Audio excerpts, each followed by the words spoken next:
साल था 1971, महीना था दिसंबर का और समय था इंडिया पाकिस्तान वॉर का। पीएनएस गाजी, जो कि एक पाकिस्तानी सबमरीन था, वो अरेबियन सी में निकला आईएनएस विक्रांत की तलाश में। आईएनएस विक्रांत उस समय का इंडिया का अकेला एयरक्राफ्ट कैरियर हुआ करता था। आईएनएस विक्रांत को ढूंढते ढूंढते पीएनएस गाजी अरेबियन सी पहुंचा। अरेबियन सी में उसे पता चला कि आईएनएस विक्रांत विशाखापट्टनम में है। तो जैसे ही वो विशाखापट्टनम पहुंचने वाला था, तभी आईएनएस राजपूत ने उसे मारकर डुबा दिया। सो हेलो एवरीवन, आज भी पीएनएस गाजी डूबा हुआ है विशाखापट्टनम पोर्ट के पास। पाकिस्तान को ये समझ आ गया कि वो नेवल पावर में इंडिया से कितना पीछे है और फाइनली हिंदुस्तान ने वो 1971 का जंग जीत के ये साबित कर दिया कि पाकिस्तान हमारे से कितना पीछे था। आईएनएस विक्रांत को वर्ल्ड वॉर 2 के बाद ब्रिटिश रॉयल नेवी से लाया गया था 1957 में और 1961 में फाइनली इसको कमीशन कर दिया गया इंडियन नेवी के लिए। आईएनएस विक्रांत ने 1971 की वॉर में एक बहुत बड़ा रोल प्ले किया। इसने पूरे बे ऑफ बंगाल को ब्लॉक कर दिया और वेस्ट पाकिस्तान को ईस्ट पाकिस्तान से पूरी तरीके से कट कर दिया ओशियन में, और बांग्लादेश को आज़ादी दिलाई गई पाकिस्तान से। लेकिन साल 1997 में ये आउटडेटेड हो गया और इसको इंडियन नेवी से निकाल दिया गया। लेकिन हाल ही में 2 सितंबर 2022 को इंडियन नेवी में आईएनएस विक्रांत को कमीशन कर दिया गया। आइए देखते हैं। The Prime Minister of India's vision of Make in India and Atmanirbhar Bharat has led to self-reliance on land, at sea and in the air. What better proof than Vikrant? Named after our first carrier, the legendary Vikrant, that played a decisive role in 1971, she will be the 4th aircraft carrier to fly the White Ensign. Designed by the Indian Navy's Warship Design Bureau and built by Cochin Shipyard Limited, we now belong to a select group of countries with the capability of indigenously designing and building an aircraft carrier. तो ये वाला विक्रांत वो वाला विक्रांत नहीं है। ये वाला INS Vikrant पूरी तरीके से इंडिया में डिज़ाइंड एंड बिल्ट है। अब आप सोचेंगे कि आईएनएस विक्रांत तो आउटडेटेड हो गया था, तो जो नया आईएनएस विक्रांत आया है इसका नाम आईएनएस विक्रांत ही क्यों रखा गया? तो अगर एलिजाबेथ 1 के ऑनर में एलिजाबेथ 2 आ सकती हैं, अमरिंदर बाहुबली का बेटा महेंद्र बाहुबली बन सकता है, तो आईएनएस विक्रांत के बदले आईएनएस विक्रांत क्यों नहीं आ सकता? ये 45,000 टन तक डिस्प्लेसमेंट करने वाला एयरक्राफ्ट कैरियर है जो इंडिया ने खुद बनाया है, इंडिया को आत्मनिर्भर बनाने की तलाश में। तो वीडियो के एंड तक बने रहिएगा क्योंकि मैं आपको बताऊंगा कि इंडिया को चाइना से क्या खतरा है और इंडिया का नया नेवल फ्लैग कैसा दिखता है और उसको क्यों चेंज किया गया। आईएनएस विक्रांत को कोचिन शिपयार्ड लिमिटेड, जो कि केरला में है, उसने बनाया है। आईएनएस विक्रांत का मोटो है जयमा सम युद्धि स्पर्धा, I defeat those who fight against me, मतलब जो मेरे से लड़ेगा मैं उसको हराऊंगी। आईएनएस शिप्स को माता का दर्जा दिया जाता है, इसीलिए इनको शी और हर करके बोला जाता है। इसमें लगभग 26 मिग-29 के फाइटर जेट्स आ सकते हैं, 2 HAL ध्रुव हेलीकॉप्टर्स आ सकते हैं और थोड़े बहुत मल्टी रोल हेलीकॉप्टर्स भी इसमें रखे जा सकते हैं। तो राफेल जैसे एयरक्राफ्ट्स के लिए अभी इसको नहीं डिज़ाइन किया गया है। तो इस शिप की जो लेंथ है वो लगभग 262 मीटर्स है।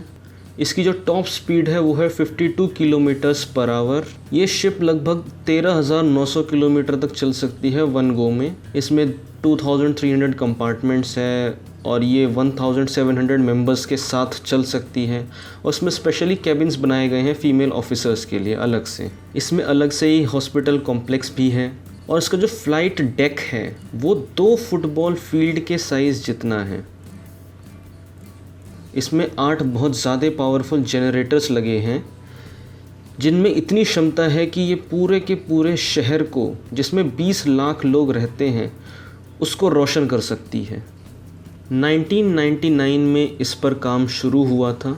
2011 में इसको ड्राई डॉक से पानी में उतारा गया। 2013 में इसको कोचिन शिपयार्ड लिमिटेड ने लॉन्च किया इसके बेसिन ट्रायल्स 2020 में पूरे हुए और 2021 में इसके सी ट्रायल्स स्टार्ट हुए। सारे टेस्ट्स पास करने के बाद 28 जुलाई 2022 को आईएनएस विक्रांत को इंडियन नेवी को सौंप दिया गया और फाइनली 2 सितंबर 2022 को प्राइम मिनिस्टर नरेंद्र मोदी ने ग्रीन फ्लैग दिखा करके इस एयरक्राफ्ट कैरियर को इंडियन नेवी के लिए कमीशन कर दिया। आईएनएस विक्रांत के कमीशन होने से पहले इंडिया के पास सिर्फ एक एयरक्राफ्ट कैरियर था, INS Vikramaditya. INS Vikramaditya brave as the sun, ये एक modified Kiev class aircraft carrier है जिसको रशियन नेवी से लाया गया था इंडियन नेवी के लिए। आईएनएस विक्रम आदित्य को 2004 में ख़रीदा गया था और इसके सारे टेस्ट्स एंड ट्रायल्स करने के बाद फाइनली 2013 में इसको इंडियन नेवी में ऐड कर दिया गया और 2013 से लेकर के 2 सितंबर 2022 तक ये अकेला एयरक्राफ्ट कैरियर था इंडिया के पास। इवन आज भी आईएनएस विक्रम आदित्य सबसे बड़ा एयरक्राफ्ट कैरियर है इंडिया का। अब ज़रा समझने की कोशिश करते हैं कि आईएनएस विक्रांत काम कैसे करता है। तो सबसे पहली चीज़ है aircraft lift. INS Vikram Aditya में क्या था कि जो एयरक्राफ्ट लिफ्ट थी वो ऐसे क्लोज्ड पैक्ड थी, तो इससे जब एयरक्राफ्ट ऊपर उठता था तो उससे दिक्कत होती थी। आईएनएस विक्रम आदित्य में एयरक्राफ्ट लिफ्ट इस जगह पर लगी हुई थी, पर आईएनएस विक्रांत में ये फ़ायदा है कि इसके जो एयरक्राफ्ट लिफ्ट्स हैं वो इधर लगे हुए हैं। तो इसके एयरक्राफ्ट लिफ्ट इतने कोने में लगने का ये फ़ायदा है कि इधर जब एयरक्राफ्ट बाहर निकाला जाता है तो उसके पास एक एडिशनल स्पेस मिल जाता है ये, क्योंकि बाहर भी इसे थोड़ा सा रख सकते हैं और यहाँ से लिफ्ट करना बहुत आसान होता है एज़ कम्पेयर टू दिस। और इसमें आराम से जब भी सर्विसिंग वगैरह करनी होती है नीचे किया, अंदर किया, इसका जो भी मोबिल, इंजन ऑयल, कूलेंट, जो चीज़ चेंज करना चेंज करके इसको वापस बाहर निकाला, ऊपर कर दिया। और स्टोर करने में भी ज़्यादा आसान है यहाँ पे। तो जब भी फाइटर जेट्स को लॉन्च किया जाता है तो यहाँ से ऐसे ये जाता है आगे और उड़ जाता है, यहाँ से ऐसे ही जाता है और उड़ जाता है। ये शॉर्ट रनवे है और ये थोड़ा लॉन्ग रनवे है। ये रनवे जो है ये एयरक्राफ्ट लैंडिंग के लिए बनाया गया है, क्योंकि जेट्स वगैरह बहुत ज़्यादा स्पीड में उड़ते हैं तो इनकी जब लैंडिंग होती है तो वो इतनी फास्ट होती है कि ये बहुत ही छोटा रनवे पड़ता है उसके लिए। अब इसको ज़बरदस्ती रोकने के लिए इसमें ये हुक का इस्तेमाल किया जाता है।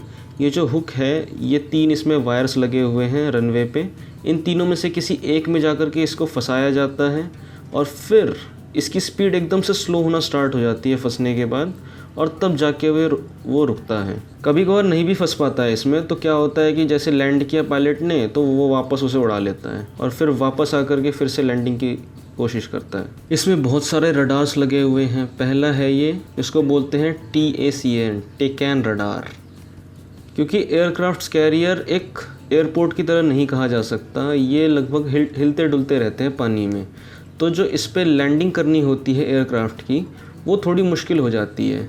तो इसको एग्जैक्ट एंगल वगैरह बताने के लिए, कितनी स्पीड पर लैंड करना है, हर चीज़ इस टेकैन रडार की हेल्प से किया जाता है। इसमें मरीन रडार्स भी लगे हैं। ये मरीन रडार्स क्या करते हैं कि आसपास देखते हैं कि आसपास कुछ है तो नहीं, जैसे कि आसपास कोई सी पायरेट आ गया या कोई बॉम्ब से भरी हुई व्हीकल आ गई, तो उन सब पे नज़र रखने के लिए इसमें मरीन रडार लगा हुआ है। इसी के साथ साथ इसमें नेविगेशन रडार भी है जो कि इसको रास्ता बताती है, और इसके साथ साथ वो ये भी बता देते हैं कि आगे आने वाले ओशन में कोई बहुत बड़ा माउंटेन तो नहीं है, क्योंकि अगर माउंटेन है तो उससे जाकर टकरा जाएगी, तो टकराने से नुकसान ही है।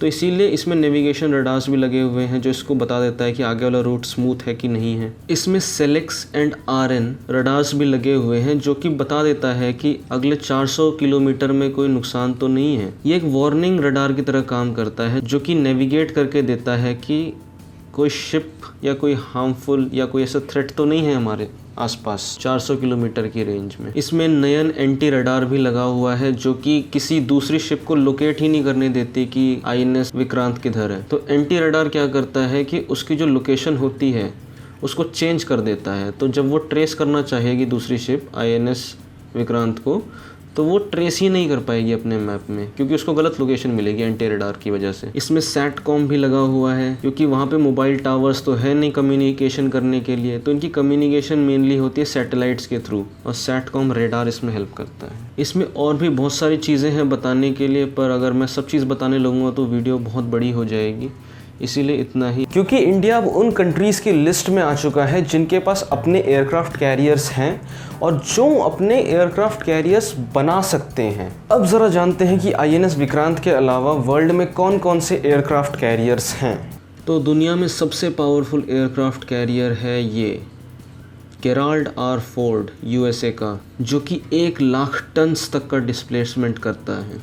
इसमें लगभग 75 प्लस एयरक्राफ्ट्स आ सकते हैं, जो कि आईएनएस विक्रांत में सिर्फ 30 से 40 के बीच में था। पर बात ये भी है कि यूएसए के पास पैसा है, इसने सिर्फ इसको गेराल्ड आर फोर्ड को बनाने के लिए 13 बिलियन से ज़्यादा पैसे लगाए हैं, जबकि इंडिया का आईएनएस विक्रांत सिर्फ 3 बिलियन में रेडी हो गया। चाइना के पास भी अपना फुजियान है, जो कि 80K टन्स तक का डिस्प्लेसमेंट कर सकता है। इंग्लैंड के पास अपनी क्वीन एलिजाबेथ एयरक्राफ्ट कैरियर है, जो कि 65,000 टन्स डिस्प्लेस कर सकता है वाटर। हालांकि बात चल रही है कि इंडिया भी इस क्वीन एलिजाबेथ को अपनी नेवी में शामिल करेगा, और इस पे कंस्ट्रक्शन वर्क भी चल रहा है, बातें चल रही है, नेगोशिएशन चल रहा है। अगर एक बार ये क्वीन एलिजाबेथ इंडियन नेवी में इंक्लूड हो गया तो इंडियन नेवी की पावर और बढ़ जाएगी। रशिया का अपना एडमिरल कुजेंट्सोव है, ये 58,000 टन्स का डिस्प्लेसमेंट करता है।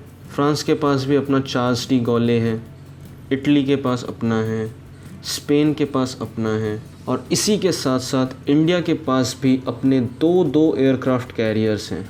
जबकि चाइना इतना बड़ा कंट्री होकर के भी इसके पास 2 ही है, और इंडिया के पास भी 2 आ गए अब तो। इंडियन नेवी एक ब्लू वाटर नेवी है। ब्लू वाटर नेवी से मेरा मतलब है वो नेवीज़ जो कि डीप ओशन में जा कर के भी ऑपरेट कर सकती हैं। इंडिया के लिए इंडियन ओशन पर डोमिनेंस बनाए रखना बहुत ज़्यादा इम्पॉर्टेंट है। क्यों? क्योंकि इंडिया की एक बहुत ही ज़्यादा बड़ी मैरीटाइम बाउंड्री है। अराउंड ये जो बाउंड्री है ये 7,500 किलोमीटर्स लंबी है, अरेबियन सी से लेके बे ऑफ बंगाल तक। इसी के साथ साथ सी लेन्स ऑफ कम्युनिकेशन, जिसको SLOC भी बोला जाता है, इसको भी सिक्योर करना है इंडिया को। तो टोटल 3 SLOC है जिसको सिक्योर करना इंडिया की जिम्मेदारी है, जहाँ से एनर्जी का इंपोर्ट या एक्सपोर्ट या फिर ट्रेडिंग होती है।